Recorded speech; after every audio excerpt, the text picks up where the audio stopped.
Hello students of class 11th economics. बेटे जैसे कि आपको पता है कि आपका क्लास 12th का सिलेबस शुरू होना है, तो उसके लिए बेटा आपको ना क्लास 11th के सिलेबस की नीड पड़नी है। तो इसलिए मैं क्लास 11th का सिलेबस एक बार ज़्यादा नहीं, डीप नहीं, बस हल्का हल्का सा रिवाइज करवा रही हूँ आपको। ठीक है, मैं चैप्टर 1 से उठाऊंगी और आपको ना मतलब चाहे वो बेसिक चीज़ें आती भी हों लेकिन आप फिर भी समझने में कोई हर्ज नहीं है। ठीक है, उन चीज़ों को थोड़ा सा समझा रही हूँ। ठीक है, तो देखो बेटा इसमें ना चैप्टर 1 जो है वह मैं थोड़ा सा डीप करवाऊंगी, चैप्टर 1। ठीक है, फिर बाकी चैप्टर आपके इजी करवा दूंगी। तो बेटा चैप्टर 1 जो है इसमें आप देखो कौन कौन से कंसेप्ट रीड करोगे, क्योंकि अगर आप चैप्टर रीड कर रहे हो तो आपको चैप्टर के कंसेप्ट पता होने चाहिए और चैप्टर के नेम का मीनिंग पता होना चाहिए। ठीक है, इसमें मैं आपको समझाऊंगी कि इकोनॉमिक्स क्या होती है और इकोनॉमी किसको बोलते हैं। और चैप्टर में हमने क्या क्या पढ़ना है, माइक्रो इकोनॉमिक्स का मीनिंग एंड मैक्रो इकोनॉमिक्स का मीनिंग समझना है। पॉजिटिव साइंस और पॉजिटिव एंड नॉर्मेटिव, ये दोनों वर्ड्स क्या हैं और दोनों का इकोनॉमिक्स से लिंक क्या है। ठीक है, what is an economy, economy actual में क्या होती है। ठीक है, nature and level of economy, economy का नेचर क्या है और इकोनॉमी किस हद तक मायने रखती है एक कंट्री के लिए। और फिर हमने पढ़ना है टाइप्स ऑफ इकोनॉमिक्स, ये चीज़ें हमने पढ़नी है। ठीक है, कुछ डिफ़िकल्ट नहीं है, बस थोड़ी सी इकोनॉमिक्स की लैंग्वेज ना नॉर्मल लैंग्वेज से अलग होती है, घबराने वाली कोई बात नहीं है, सब चीज़ें इजी हैं। तो देखो बेटा सबसे पहले मैं कंसेप्ट उठा रही हूँ इकोनॉमिक्स का। इकोनॉमिक्स का सबसे पहले मैं micro economics and macro economics define करूँगी। पहले तो मैंने आपको इकोनॉमिक्स समझाया था, नहीं समझाया था तो फिर मैं आपको आज दोबारा से समझाऊंगी कि इकोनॉमिक्स बोलते किसको हैं। इसमें ना दो वर्ड आते हैं, पहले तो माइक्रो एक मैक्रो। ये दो वर्ड जो लिखे हुए हैं ना, पहले मैं आपको ये समझाती हूँ, सारा कुछ धीरे धीरे करवाऊंगी। ठीक है, तो माइक्रो आपने वैसे भी साइंस में वर्ड सुना होगा, माइक्रो का मीनिंग होता है छोटा। ठीक है ना, तो छोटे लेवल के ऊपर जब हम इकोनॉमिक्स की स्टडी करते हैं तो उसको माइक्रो इकोनॉमिक्स बोला जाता है। मैक्रो का मीनिंग क्या होता है, बड़ा।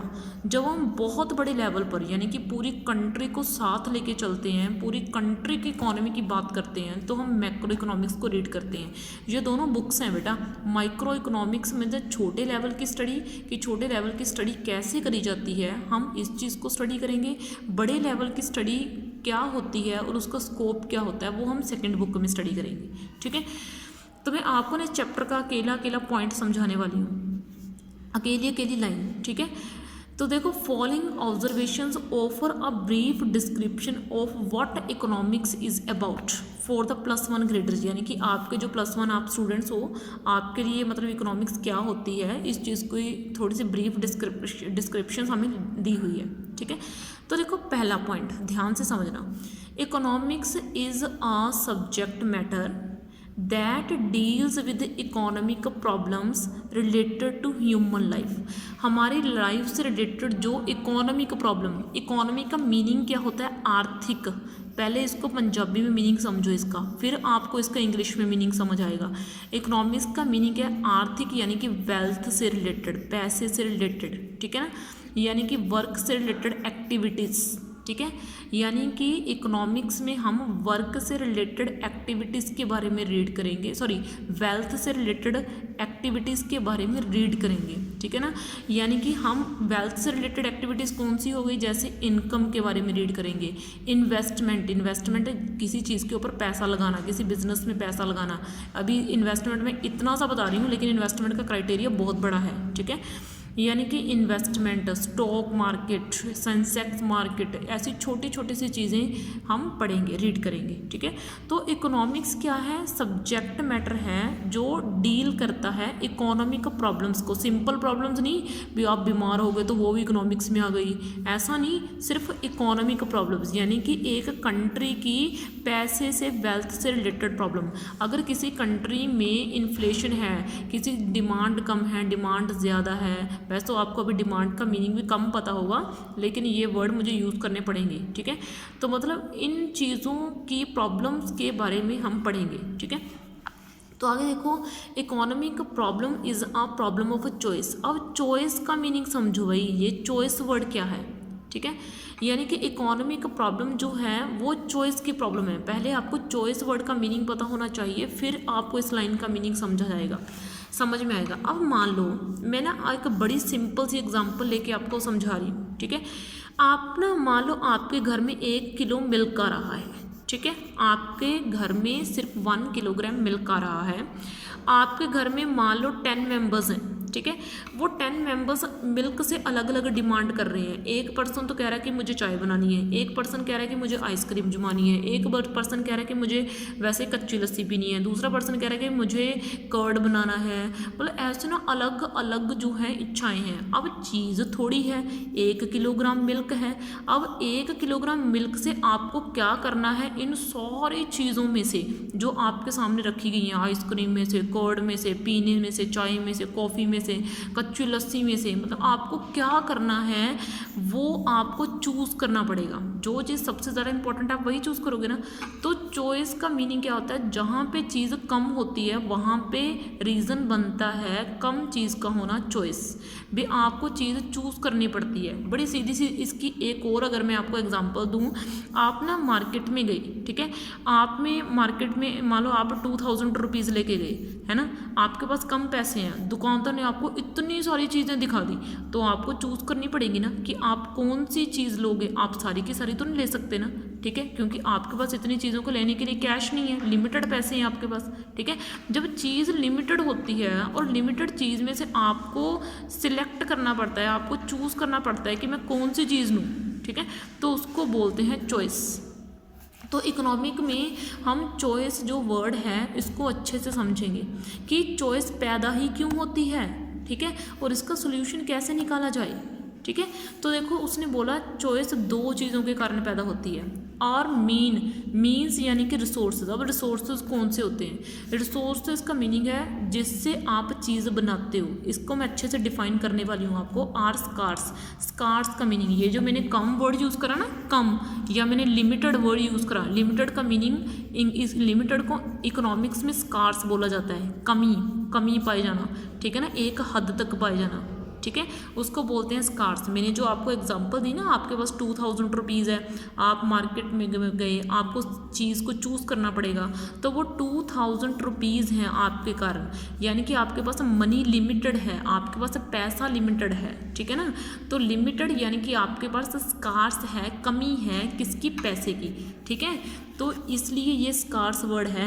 तो और मीन्स का मीनिंग मैं आपको समझाती हूँ। आर स्कार्स कम है, इन और टू और वांट से, हमारी ज़रूरतें ज़्यादा हैं, हमारे पास जो है रिसोर्सेज कम है। रिसोर्सेज का मीनिंग क्या है, रिसोर्सेज का मीनिंग वो सभी चीज़ें जिससे आप पैसा कमा सकते हो, वो चीज़ें रिसोर्सेज होती हैं। प्रोड्यूसर के लिए रिसोर्सेज कौन सी हो गई, प्रोड्यूसर के लिए वो जो चीज़ें रिसोर्सेज हो गई जिससे वो अपनी चीज़ों को बनाता है। बात सीधी सी है। अगर मैं इन चीज़ों को हट के भी आपको एक सिंपल एग्जांपल दूं, तो आप मान लो आपके मम्मा टेलर हैं, किसके मम्मा टेलर हैं, उनके लिए कपड़े सिलने का रिसोर्स क्या हो गया, मशीन हो गई। समझ में आई बात, उनके लिए कपड़े सिलने का रिसोर्स क्या हो गया, मशीन। रिसोर्स का मीनिंग वो ज़रिया जिससे आप चीज़ प्रोड्यूस करते हो। जैसे आपने अपनी डिमांड को करा, किसके कारण करा, वेल्थ के कारण, पैसे के कारण करा, ठीक है। तो देखो बेटा, our means are scarce in relation to our wants. Wants का मतलब क्या होता है, हमारी जो इच्छाएं होती हैं, ठीक है, वांट्स ज़रूरतें, सॉरी, ठीक है, ज़रूरतें, सॉरी बेटा, वांट्स यानी कि ज़रूरतें।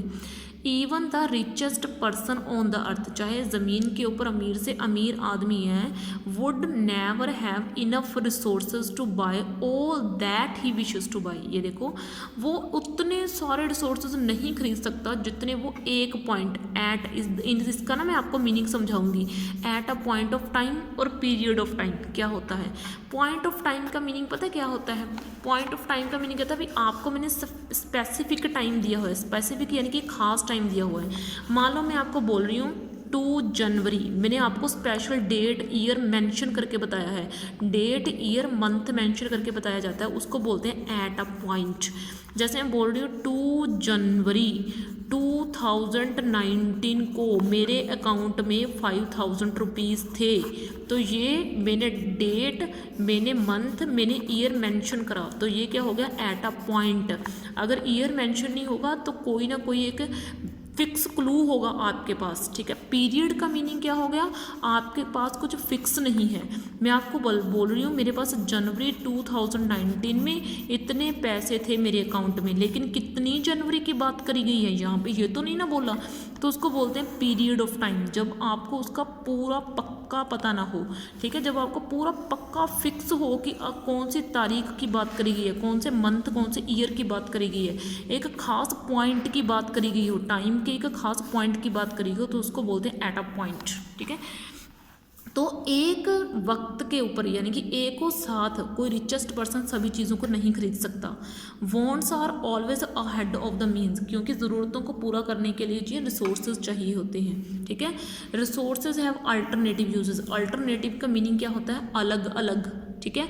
भी एक चीज़ को हम अलग अलग जगह पर बरत सकते हैं, यूज़ कर सकते हैं। जैसे मैंने अभी आपको एग्जांपल दी, इससे बेस्ट एग्जांपल आपके लिए क्या होगी कि मिल्क है, मिल्क से हम अलग अलग चीज़ें बना सकते हैं, कर्ड बना सकते हो आप, मिल्क को, है ना, मतलब कच्चा पी सकते हो, वैसे ही पी सकते हो आप, उसे टी बना सकते हो आप, उसे कॉफ़ी बना सकते हो। अलग अलग चीज़ों के मतलब एक चीज़ के अलग अलग यूज़ होते हैं। जब एक चीज़ के अलग अलग यूज़ होते हैं तो उसको अल्टरनेटिव बोला जाता है। रिसोर्सेज हैव अल्टरनेटिव यूजेस, ठीक है। विद आ 100 रुपीज़ नोट, ये देखो 100 रुपीज़ नोट के साथ one can either buy medicine, एक पर्सन मेडिसन भी खरीद सकता है, फॉर द सिक मदर, अपने मम्मा के लिए, और अ मूवी टिकट, या फिर वो मूवी टिकट भी खरीद सकता है। तो अब वो एक 100 रुपीज़ का नोट है, उससे वो दोनों अलग अलग काम कोई भी चाहे कर सकता है अलग अलग, लेकिन उसको चॉइस करनी पड़ेगी कि उसको कौन सा काम करना है, ठीक है, क्योंकि उसके पास रुपीज़ 100 ही लिमिटेड है, उसको चूज़ करना पड़ेगा, लेकिन वो उसको अलग अलग जगह पर यूज़ कर सकता है, ठीक है ना। So that there is a problem of choice. तो यहाँ पे कौन सी प्रॉब्लम आ गई, चॉइस की। समझ में आई बात।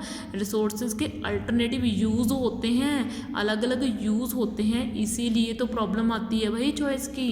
आपको चूज़ करना पड़ता है कि मुझे कौन सी चीज़ बनानी है, कौन सी चीज़ को ज़्यादा प्रेफरेंस देनी है, ठीक है। तो आज की इस वीडियो में मैंने आपको सिर्फ चॉइस और अल्टरनेटिव दो चीज़ों के बारे में समझाया। नेक्स्ट वीडियो में इसको थोड़ा सा और लेंथी कर दूंगी। ओके बेटा, थैंक यू देन।